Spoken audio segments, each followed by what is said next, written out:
Ok. Você entendeu essa parte aqui dos domains, né? Agora que a gente tem esses domains aqui definidos, eu vou precisar definir um domain para a minha tabela de usuário. A minha tabela de usuário, eu já fiz aqui, ó, a especificação dela. Ela tem dependência zero, essa tabela aqui, ó. Quando eu digo que a tabela tem dependência zero, eu estou dizendo que ela pode ser criada porque tudo que eu vou inserir nessa tabela não depende de uma outra tabela ser preenchida primeiro. Por exemplo, uma tabela de produtos. Os produtos têm os grupos. Eu só posso cadastrar o produto se primeiro eu tiver cadastrado o grupo. Então eu digo que a tabela de produto tem dependência 1. Então eu não posso criar a tabela de produto sem antes criar a tabela de grupos que tem dependência 0. Então está aqui a tabela de dependência 0. Vamos colocar o ID como inteiro, o nome como varchar, o login como varchar e a senha como varchar também, certo? Vou chamar isso aqui de caractere. Caractere e inteiro. Agora o que eu vou ter que fazer? Criar o meu domain para os meus IDs, né? Create domain de ID inteiro not null. Criei, que é o meu ID. Toda a minha tabela vai precisar de um ID, o meu ID vai ser desse tipo. Eu tenho um outro domain que é um domain login, que ele é do tipo varchar 20 ou varchar 10. Você pode colocar o seu login, né? Qual é o nick que você utiliza para entrar no seu software, né? Quantos caracteres você quer deixar para o login? 10, 20 caracteres, certo? Também é not null, porque todo login tem que ser informado. E você tem um domain para senha, onde você vai deixar a senha. Aí se você quiser forçar a senha ser sempre inteira, só número, você pode colocar o seu domain como inteiro, certo? Dificilmente você vai fazer isso, porque geralmente as senhas elas estão criptografadas, certo? Então as criptografias elas geralmente são alfanuméricas, porque você coloca dentro da senha, por exemplo, um caractere desse tipo. Não é isso? Ó. Isso aqui é uma senha. Paulo. E ele colocou o espaço em branco restante como esse caractere. Então as senhas eu não vou colocar elas como inteiras. Só se eu fizesse uma criptografia de número. Chamasse o P de 8. Aliás, o PA de 84. E então o cara colocou Paulo e eu gravei assim. No final, na hora que eu vou ler, eu tenho que transformar isso aqui numa palavra. Certo? As senhas que você utiliza caracteres são mais difíceis de ser quebradas, né? Porque você pode utilizar tanto letras como números para poder fazer representações. Então você coloca aqui varchar 8 caracteres para a tua senha. Ok? Varchar 8 not null.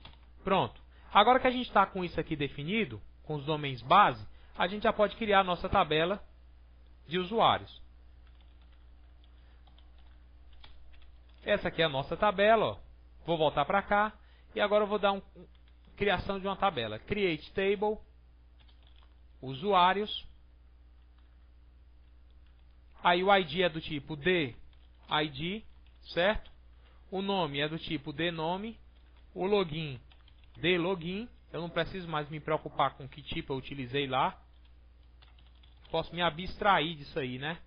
Olha só. Tudo definido, né? Ó, de ID, de nome, de login e de senha. Agora você vai falar o seguinte: quem é a sua chave primária? Chave primária, ID. Certo? Quem é a sua chave única? Login. Eu não posso ter dois logins com o mesmo nome, certo? Eu não posso ter dois R Matos me logando nesse sistema. Certo? Tenho que colocar como se fosse um R Matos 99, um R Matos 88, como você coloca nos seus e-mails, né? Ok. Uma coisa legal que você pode colocar também no seu usuário é um campo chamado e-mail. Se ele perder a senha, ele clica assim, perdi a senha. Aí ele coloca o login dele, aí o software diz, olha, sua senha foi enviada para esse e-mail. Entendeu? Para você fazer isso, vou colocar isso aqui. Eu vou ter que criar também o meu domain e-mail, não é? O e-mail, você pode colocar aqui 40 posições. Porque você tem um domínio que você precisa gravar, por exemplo, reneuesse@id.com.br, ó. 4, 8, 9, 11, 12, 13, 14, 15, 16, 17, 18. Tem e-mails maiores do que esse, certo? Então você pode colocar aqui 40 posições, 30 posições. Você pode escolher um tipo de dado para colocar o seu e-mail. Então tá lá o meu e-mail criado. E agora, quando eu for aqui no meu usuário, eu tenho o meu e-mail que é do tipo domain e-mail, certo? Aí você fala assim, vou colocar o e-mail como not null. Veja bem, no caso do teu usuário, que tem um campo e-mail, ele é not null. Mas quando você estiver criando a sua tabela de fornecedor, se você colocou o not null dentro do domain e-mail, você está obrigando todo fornecedor teu a ter um e-mail. Aí vem aquela história, nossa cara, você não tem um e-mail? Estamos no século XXI, você não tem um e-mail, né? Aí o cara fala, ó, não tem um e-mail, eu estou mais rico do que você, então eu não quero esse e-mail não, né? Então eu tenho o ID, o nome, o login, a senha, o e-mail, a chave primária que é o ID, e aí eu posso fazer a questão, olha só, criar uma chave única para o meu e-mail, entendeu? Porque você fala assim, eu esqueci, então você tem um único e-mail lá daquele cara, né? Na hora que ele coloca o login dele, que ele esqueceu o e-mail, aí ele identifica o e-mail pelo login que também é único e diz, olha, sua senha foi enviada para o e-mail tal. Tenho que colocar o e-mail como not null para colocar ele como único, porque não faz sentido ter uma coisa que é única que é nula, certo? Então tem essa questão do pré-requisito. Olha só, primary key, unique. Executei. Linha 2. Isso aqui não existe, aqui é um parêntese. Não é chave, certo? Então, na hora de criar a tabela, coloca parênteses, pronto. Criei a tabela, dei um Ctrl E, foi executado. Tá lá a minha tabelinha, ó. Usuários. Olha só quem é o owner dela. Sim, é o DBA. É a pessoa, né? O proprietário dela. É o DBA. Então eu tenho uma opção de editar a descrição aqui para essa tabela. Eu posso colocar essa descrição. O que é essa descrição aqui? Tem gente, sabe, que gosta de fazer umas coisas. Por exemplo, a tabela de usuários se chama AUSU. Aí depois o cara não sabe mais o que é AUSU, não sabe mais o que é P514. Cria o nome de tabela com códigos malucos aí. Por que é que eles fazem isso? É verdade. Porque eles querem dificultar que alguém pessoa pegue esse banco. Na verdade ele acaba mesmo se atrapalhando na hora de saber, certo? Tá certo. Porque pra gente ruim não tem jeito, né? O cara quando ele quer pegar mesmo, amigo, ele faz mesmo isso aí, entendeu? Aí então a segurança tá mesmo no seu servidor. O cara vai roubar o banco, se o cara conseguiu, primeiro, entrar na sua empresa, segundo, entrar na sua máquina, invadiu a conta de usuário, conseguiu pegar, descobrir a senha do seu banco de dados, você devia, além de dar o banco para ele, devia dar um cheque também, entendeu? Tá certo, é muito Né? bom, cara. O cara é muito bom, ele conseguiu barrar três normas de segurança e ainda levou o seu banco. Então tem uma opção de colocar uma descrição, aqui é a minha tabela de usuários, né? Certo? Isso aqui eu nunca, eu vou te mentir, eu não vou mentir, eu nunca usei, porque geralmente eu coloco o nome das tabelas com um nome bem claro no sistema. Ok, essa foi a nossa primeira tabela. A tabela de usuário, dependência 0. Vamos dar uma olhada lá nos nossos requisitos. Controle de acesso. Será que eu já terminei o controle de acesso? Não terminei. Porque o meu controle de acesso, além de eu ter a tabela de usuários, tem uma tabela de usuários. Mas aí, eu tenho que dizer lá na minha aplicação quem pode acessar o quê? Não é? Então eu tenho que ter uma tabela aqui para me gravar os módulos do meu sistema.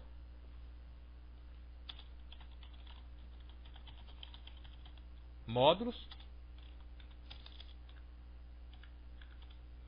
O que são os módulos? Por exemplo, financeiro, contas a pagar, contas a receber, cadastro de plano de contas, entendeu?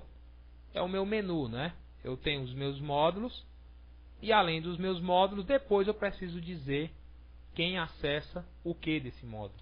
O meu módulo vai ter um ID, que é do tipo DID, ó. Ele vai ter um nome, que é do tipo dnome, e só. Esse é o meu módulo. Dependência zero, ó. Não tem nada.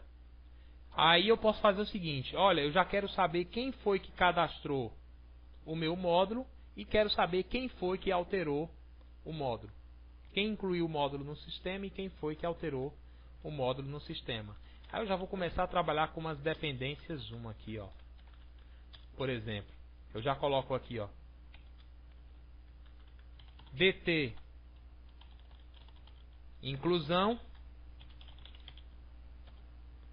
que é a data em que o módulo foi incluído, e a data da alteração, data que o módulo foi alterado, certo? E aí eu coloco o usuário que fez a inclusão,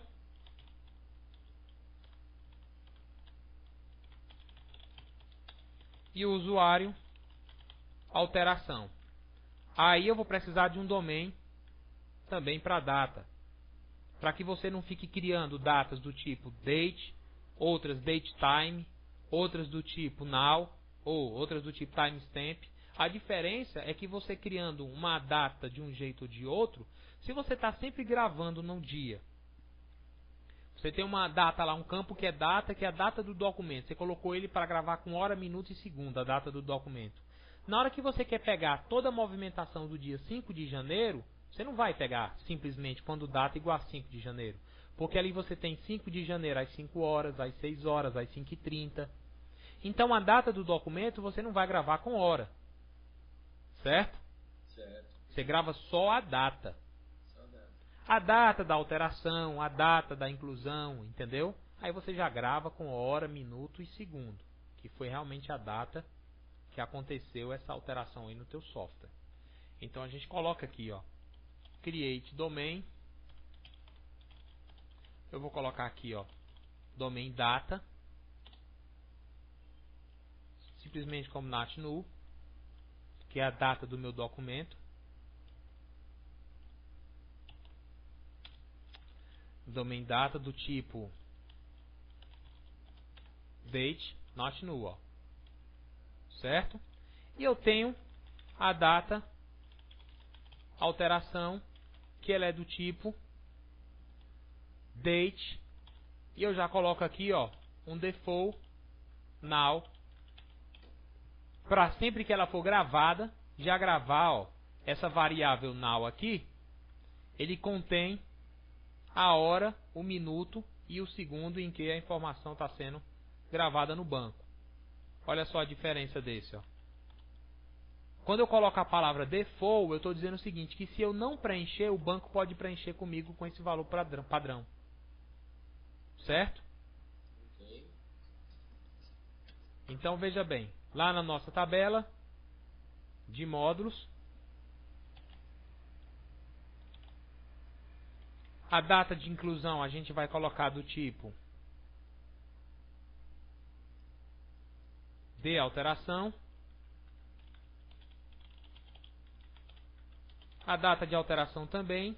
O usuário, a gente está gravando sempre o ID do usuário, que é do tipo DID. E o usuário de alteração também é do tipo DID, certo? Olha só, na nossa tabela aqui, ó, o DID Tá como inteiro, ó. Nasce null. Então a primeira vez que a gente gravar, a data da alteração vai ficar igual à data da inclusão e o usuário da alteração vai ser igual ao usuário da inclusão. Aí as alterações que forem feitas em cima dessa tabela, isso aqui vai sendo alterado e isso aqui vai sendo alterado. Já isso aqui se mantém constante. Porque a segunda vez já existe uma coisa no campo. Então ele não precisa gravar o null, certo? Na data. Aí você diz, Renato, mas na segunda vez já vai ter também a data da alteração. Só que nesse caso a gente vai forçar uma atualização desses dois campos, ok? Desse e desse. Ok. Vamos lá. Chave primária. O ID. Chave única. O nome. Ok? Só isso. Não tem mais nenhuma chave única aqui que eu possa colocar. Ó. A única coisa que eu preciso dizer agora é que esse cara tem que vir da tabela de usuários. Não faz sentido eu ter um usuário de código 1 e gravar aqui dentro um usuário de código 20. Certo? Aí eu coloco aqui, ó, foreign key, usuário inclusão, referência, usuários. Quem é o campo da chave primária lá? É o ID na tabela de usuários. Mesma coisa eu vou fazer para o usuário. Alteração. Criei a tabela módulos, dei um Ctrl E, ó, foi criada a tabela módulos. Ó, extraindo ela. Ó, quando eu vou extrair, ele já me põe aqui, ó, os domains que eu estou utilizando para essa tabela, ó, para que eu não tenha que ficar, pô, esse cara aqui é do tipo DID, o que é isso, ó? Você já vê aqui em cima, ó. Ele já traz o que é o DID, ok? Ele já criou a tabela, ó, já especificou aqui a chave primária, chave única, ó. E na hora que ele prepara para você a chave estrangeira, ele usa o comando alter table, ó. Primeiro ele cria, depois ele altera passando a chave estrangeira. Legal. Certo? Por que que isso é importante? Porque não quer dizer que foi aquela pergunta que caiu lá no teste. Ah, esqueci de criar um campo. Tenho que apagar a tabela e criar de novo? Não, você não tem que fazer isso. Por exemplo, na nossa tabela de usuários, ó,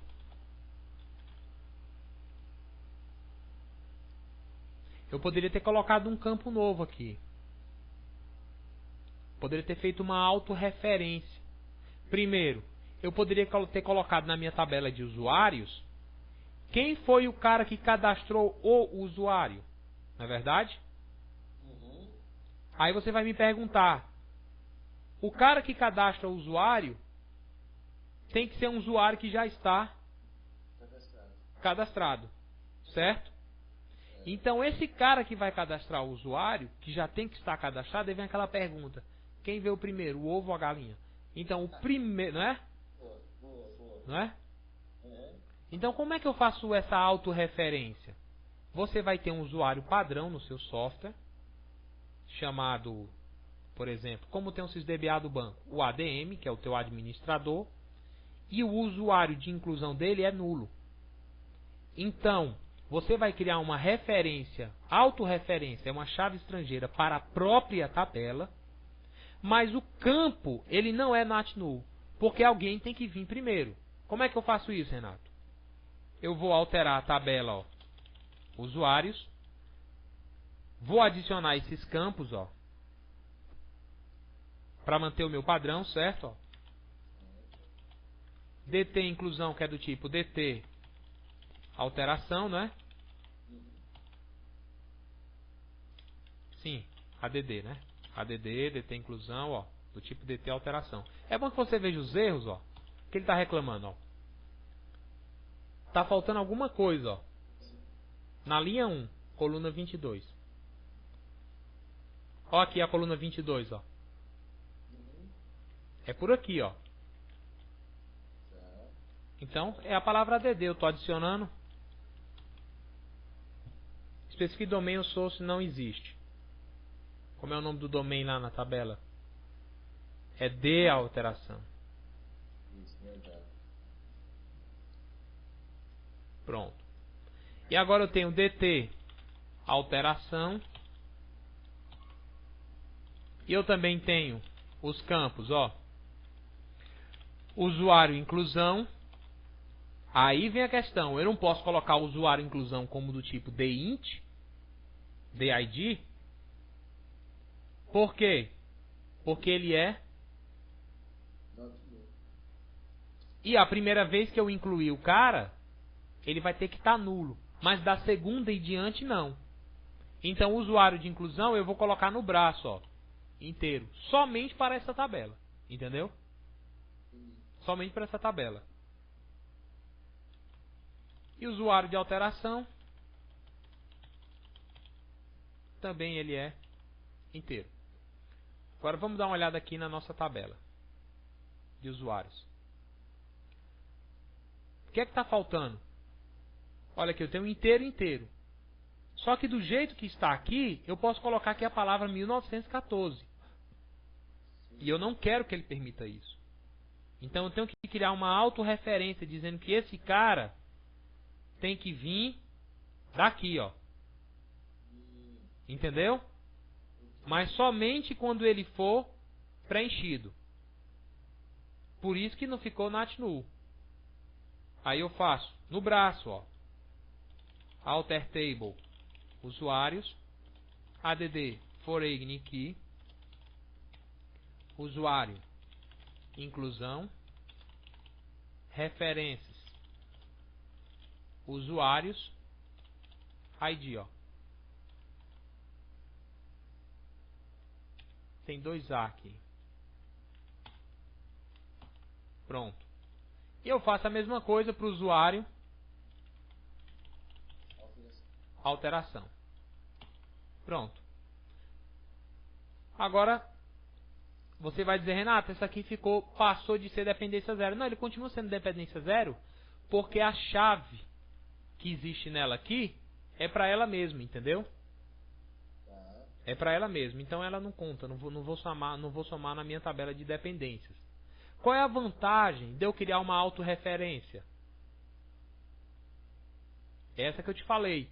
Eu não vou permitir no meu sistema que eu coloque, por exemplo, no usuário inclusão, um número 1914, se não existe ninguém com esse código. E detalhe, se você tiver isso aqui, ó, no seu software, por exemplo, usuários, você tem o ID, o nome e o usuário de inclusão. Aí eu tenho nome José, usuário de inclusão, nulo. Não foi ninguém. Ele é o default, certo? Ele não é nem o José, ele é o administrador. É o que vem com o sistema, quando o sistema é instalado. Aí o cara criou um novo usuário. O José, quem é o de inclusão? É o 1. Aí ele criou o 3, a Maria. Quem é o usuário que incluiu a Maria? É o 1, porque eu estava logado com o administrador. Aí eu faço o 4, a Fátima. E eu coloco o usuário de inclusão 3.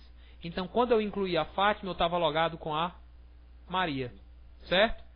Como eu criei uma chave estrangeira desse campo, como eu criei uma chave estrangeira desse cara, com esse cara, eu não posso vir na Maria e fazer isso. Ó. O banco não deixa. Porque ele vai falar assim, e aí, quem é o pai dessa criança? Ok? Então as autorreferências, elas são muito utilizadas. Elas são muito utilizadas quando você tem, por exemplo, o caso da tabela de usuários. E um outro caso muito comum é quando você está fazendo uma árvore, que é o teu plano de contas. Por exemplo, você tem uma conta 1, que é a conta X, que é o ativo. Quem é a mãe do ativo? Ninguém. Aí você tem uma conta filha do ativo, certo? Por exemplo, credores. Quem é a conta mãe? O ativo. Mas eu não posso colocar, por exemplo, credores como filho de uma conta que nem foi cadastrada ainda no plano de contas. Ok? Entendi. Entendeu, né? Então a autorreferência ela funciona nesses casos. Quando você tem uma estrutura hierárquica e quando você quer fazer uma dependência de uma tabela entre uma tabela e ela mesma. Ok? Essa aqui foi a nossa parte de módulos. E agora vem a questão dos acessos. O que são os acessos? Cliquei no botão errado. Os acessos, ó, é o seguinte: o que é que cada usuário consegue fazer dentro do meu sistema? Aí agora vem uma coisa para você aprender aí sobre aquela questão que te perguntei. Eu tenho uma tabela de professor e tenho uma tabela de disciplina. Eu tenho duas telas de cadastro na minha aplicação: professor e disciplina. Só que eu preciso saber quais são as disciplinas que um professor ensina e quais são os professores que ensinam determinada disciplina, ok? Então, nesse tipo de relacionamento, eu posso ter relacionamento de três tipos, ó.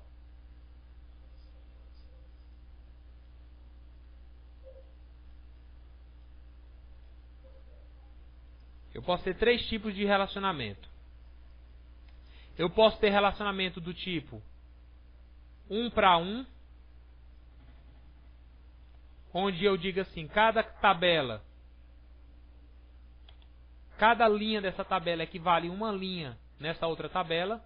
Eu tenho um relacionamento do tipo 1 para n, ou n para 1, vice-versa. E tenho um relacionamento do tipo n para n. Certo? Quando eu faço esse tipo de relacionamento 1 para 1 e 1 para n,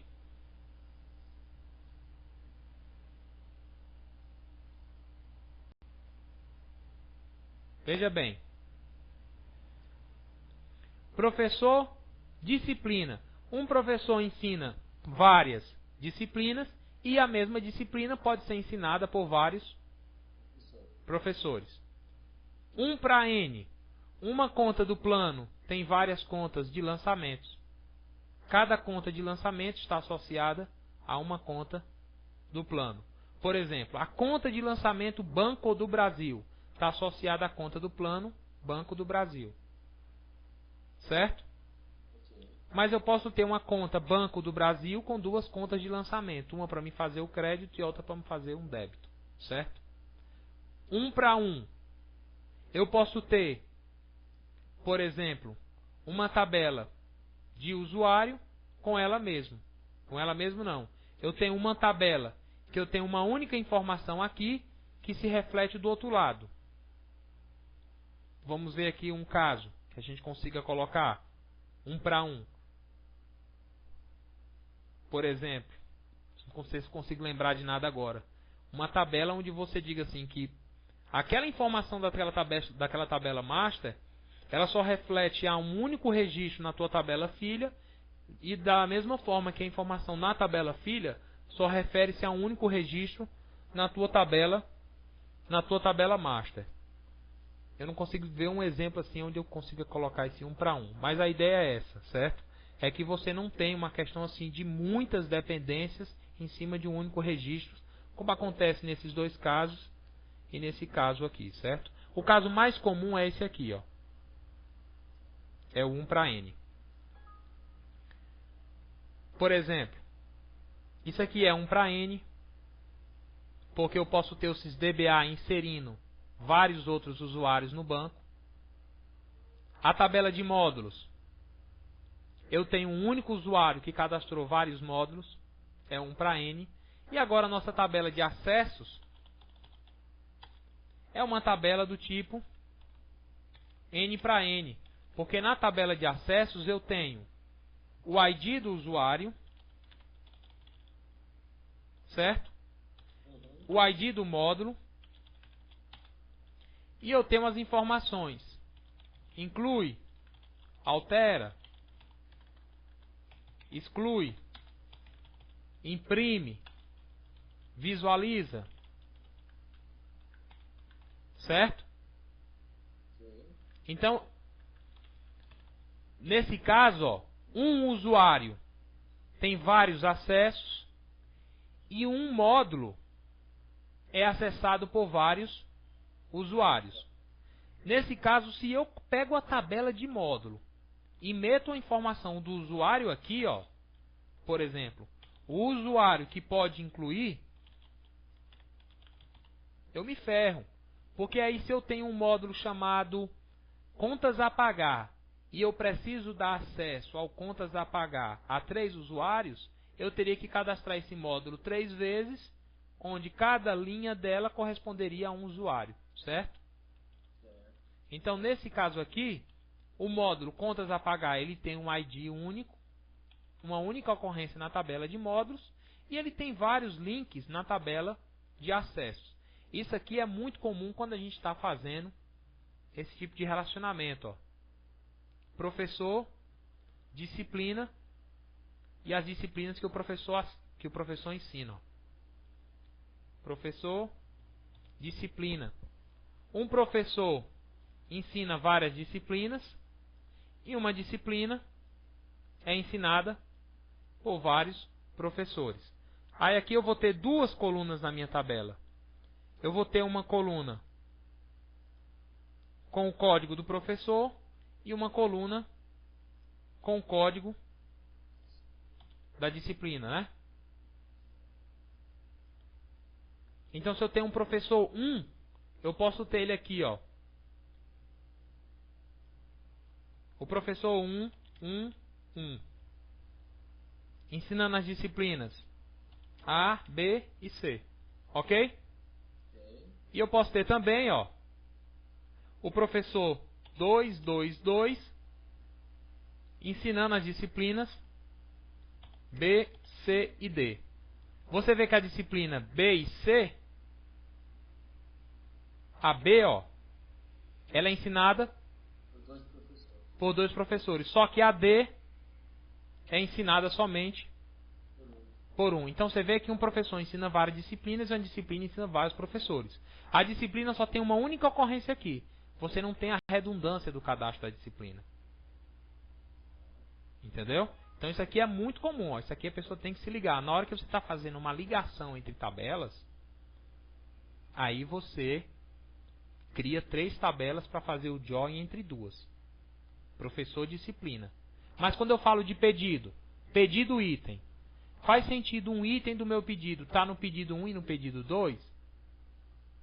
Não, porque são quantidades diferentes. Pode até que coincida ser a mesma coisa, mas eu não vou misturar.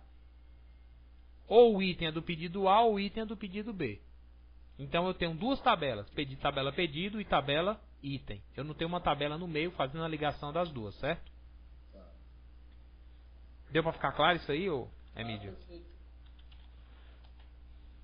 Então, na hora de criar a tabela de acessos, ó, eu tenho um ID usuário que é do tipo DID, o ID do módulo que é do tipo DID também. Se ele inclui, vamos ter que criar o nosso domain, ó, create domain D, N ou S, certo? Se ele faz ou não faz, que ele é do tipo char1. E aí eu vou colocar uma validação. Check se o valor dele está entre N ou S. Certo? Então esse cara aqui só pode ser gravado essas duas coisinhas, ó. N ou S. Criei o domain lá, ó. Tá aqui ele, ó. Já utilizamos constraints aqui de not null e check e unique, né? E a primary key. E a foreign key já usando tudo. Logo no comecinho dessa aula. Então, olha só, inclui. Eu vou colocar N ou S. Olha, já não preciso mais ficar fazendo aquele script para cada um desses campos, ó. Então eu tenho o usuário e o módulo. Na hora que eu estou fazendo esse join, eu preciso daquelas informações. Quem é o cara, ó, que incluiu, quem é o cara que alterou, quem é o cara que excluiu, certo? As informações, essas 4 aqui, ó.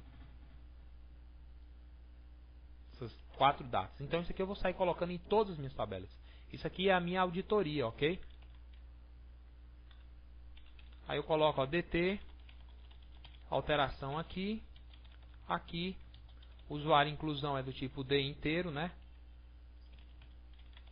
E usuário também de alteração. Agora que a gente fez essa brincadeira, vamos colocar aqui as nossas constraints, ó. Chave primária. Quem é a chave primária? É só o usuário? É só o módulo? Não, é uma chave composta. Porque se eu coloco só usuário, eu estou dizendo que na minha tabela de acesso o usuário só pode aparecer uma única vez. Isso não é verdade. O usuário pode estar lá várias vezes para cada módulo que eu configurar. Só que não faz sentido eu dizer duas vezes para o mesmo módulo a mesma informação. Eu coloco uma linha dizendo que ele pode e na outra linha dizendo que ele não pode. Ou ele pode ou ele não pode para aquele módulo. Certo? Então a minha chave primária é o código do usuário e o código do módulo. Não posso ter esse tipo de redundância. Agora vamos para as chaves estrangeiras. Foreign key, ID, usuário,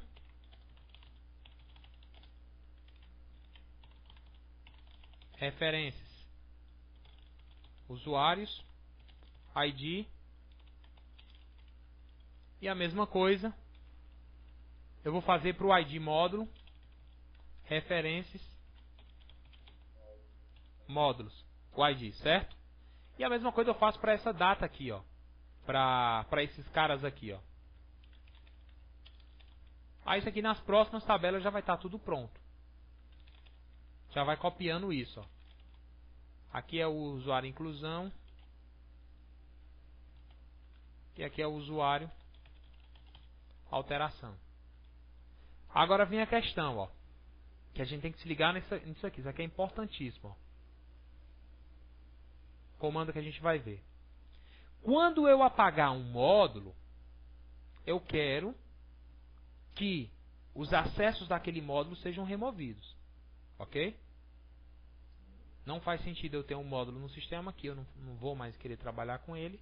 Então eu quero que os acessos, qualquer acesso daquele módulo seja removido da tabela de usuário. Porque isso aqui é uma tabela de acessos, é uma tabela que foi criada para fazer um link entre o módulo e o usuário. Então nesse caso eu digo o seguinte: tenho a minha chave estrangeira que é o módulo, eu coloco a palavra ó, onDelete Cascade. Remover um módulo da tabela de módulo, ele vai fazer uma deleção em cascata de todos os acessos daquele módulo. Entendeu? Tá. Da mesma forma, remover um usuário da tabela de usuário, ele vai remover todos os acessos daquele usuário. Mas não faz sentido eu remover um usuário do meu sistema e eu sair apagando todos os lançamentos que tiveram no ano e tudo. Nesse caso eu não vou deixar ele deletar o usuário. Porque senão eu vou deletar o usuário 2 e aí eu vou ter um histórico de vários lançamentos feitos com o usuário 2 e o cara vai dizer o quê? Pô, quem era o usuário 2 no meu sistema? Não sei, ele foi excluído. Não pode acontecer isso. E nem vai porque existe uma chave estrangeira. Então a chave estrangeira não vai permitir. Aí você vai falar assim, meu, e agora? Vou trocar a senha do cara porque ele não pode entrar? Não. Lá na tabela de usuário a gente vai criar um campo. Se ele está ativo ou não está ativo. Na hora que o cara não trabalhar mais, eu não excluo ele. Eu desabilito a conta dele. Certo? Certo. Porque se você deletar em cascata, meu amigo, você apaga tudo. Se você fizer uma deleção sem querer. Sim. Entendeu? Aí você, puf, zerou o banco. Quando você olha no banco, cadê os lançamentos? Morreu, foi tudo embora. Zerou tudo, perdeu tudo. Porque você fez uma deleção em cascata. Nesse caso, tudo bem, você pode fazer uma deleção em cascata. Porque, olha, você tem um módulo, aí tem 10 usuários que acessam aquele módulo. Você não quer sair entrando um a um e deletando. Tudo bem, isso aí não é uma coisa de outro mundo. Você tem como criar um módulo de novo e recuperar esses acessos. É besteira.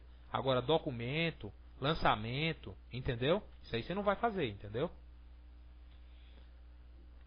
Vamos para frente. Usuário, ele inclui, ele altera, exclui, imprime, visualiza.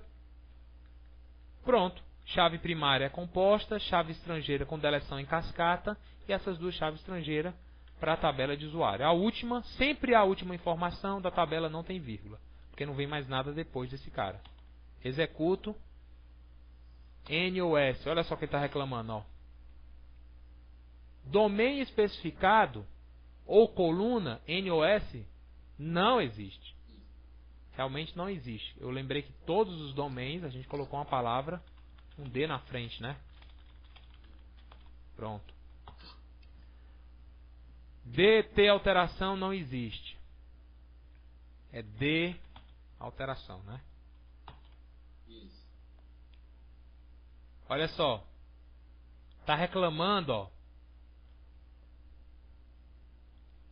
Que coluna no índice da chave estrangeira não está especificado. Alguma coisa está errada aqui, ó. Essa chave estrangeira ID usuário, ela tem aqui? Tem. ID usuário. Existe. ID usuário. ID módulo existe? Existe. Às vezes o cara digita o nome errado, ele reclama disso. E na tabela de usuários, o campo é ID? Tá reclamando é aqui, ó. Que eu coloquei ID, ó. Aqui é o S, né, ó. Tá. Então ele falou que tem alguma coisa lá, ó. Vou deixar lá de novo, ó. Nome errado. Vou executar, ó. Ele tá reclamando lá na parte das chaves estrangeiras, ó. Foreign. Ó. Tem alguma coisa que não está conseguindo ser feita. Ele não está conseguindo criar uma chave estrangeira. Então só pode ser aonde? Numa dessas 4 linhas. Certo? Criou. Ele tem que passar. Olha só. Tabelas.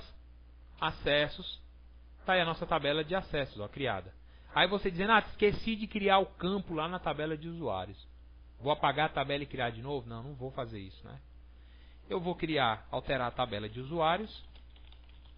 ADD ativo N D N ou S. Certo? Tá aí, ó. Adiciono mais uma coluna se ele está ativo, ó. N ou S. Olha só a minha tabela de usuários. Tá aí a tabelinha.